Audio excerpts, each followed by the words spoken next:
Selamünaleyküm. Hoş gördük. Selamünaleyküm.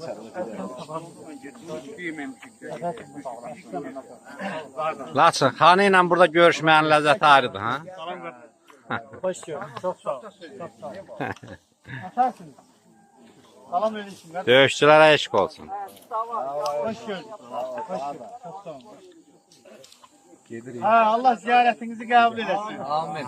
Eliniz, obanız kimi bu yurdu, yuvanı berpa edip burada oğul evlendirip kız götürdesiniz. Netice, kötüce sahip olasınız. Amin. Allah sizi korusun. Allah sağlasın. Sağ olun. Ali biri.